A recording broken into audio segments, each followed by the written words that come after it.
W ostatniej chwili dowiedziałem się o kolejnej organizowanej w tym dniu akcji. Był to protest inicjatywy Dzikie Karpaty, nieformalnego ruchu obywatelskiego, który walczy m.in. o zatrzymanie wycinki Bieszczadzkiej Puszczy. Moim rozmówcą był Łukasz. Co się tutaj dzieje w tym momencie? Jesteśmy tutaj po to, żeby pokazać społeczeństwu, co dzieje się w Puszczy Karpackiej, czyli w takich ostatnich fragmentach Starego Lasu, które się zachowały na terenie Bieszczadów i Pogórza Przemyskiego. Przywieźliśmy właśnie ten pień Wielkiej Jodły, która miała wymiary, aby stać się pomnikiem przyrody. No niestety, podobnie jak wiele innych takich drzew, została wycięta w celu takim, żeby ją po prostu sprzedać i zrobiły to Lasy Państwowe, które powinny stać na straży polskiej przyrody, no ale niestety bardziej są zainteresowane doraźnym zyskiem. To jest Wasza pierwsza akcja w mieście?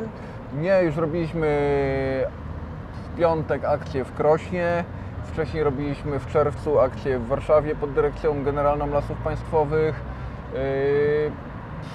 Planujemy robić więcej akcji w terenie, w mieście, w różnych miastach, no, dlatego że po prostu chcemy jak najbardziej ten temat nagłośnić z tego względu, że bez po prostu silnej presji społecznej nic się tam nie zmieni. Postulaty, które złożyliśmy w listopadzie do Dyrekcji Regionalnej Lasów Państwowych w Krośnie, zostały odrzucone. Jakie to były postulaty?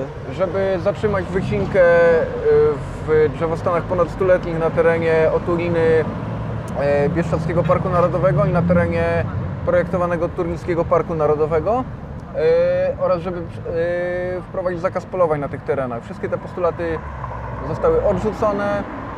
Złożyliśmy je do instancji wyższej, czyli do Generalnej Dyrekcji Lasów Państwowych w Warszawie, która również te postulaty odrzuciła i w czerwcu, dokładnie 2 miesiące temu, złożyliśmy je do Ministerstwa Środowiska i mimo że ustawowy czas na odpowiedź to jest miesiąc czasu, minęły 2 miesiące, nie mamy żadnej odpowiedzi. No, tak niestety traktowane jest społeczeństwo w Polsce. Czy tam były jakieś argumenty, dlaczego się nie zgodzili, czy po prostu była odmowa?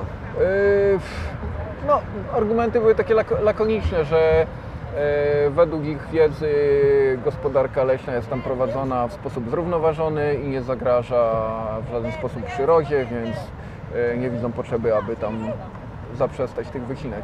Z jakim odzewem do tej pory spotykają się Wasze działania właśnie w miastach, jak na przykład dzisiaj i też te poprzednie w czerwcu, o których mówiłeś? Ludzie, którzy się o tym dowiadują, raczej są pozytywnie nastawieni do tego, co robimy, natomiast problemem jest to, że tak naprawdę niewiele ludzi wie o tym, co się dzieje w Bieszczadach. I z czego to wynika Twoim zdaniem? Myślę, że z tego, że ludzie ogólnie mają małe zainteresowanie przyrodą i nie wiedzą, jak cennym elementem naszego życia jest przyroda.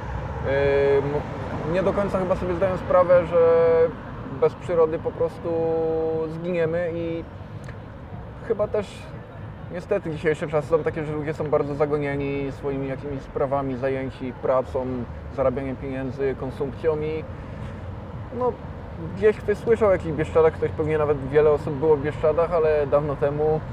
No i jeśli byli, no to może byli w Bieszczadzkim Parku Narodowym, gdzie akurat sytuacja wygląda dobrze, bo jest to teren chroniony. No a mało kto chodzi tam po lasach, które nie są chronione i nie wiedzą po prostu ludzie o tym, że ta przyroda jest zniszczona w bardzo brutalny sposób.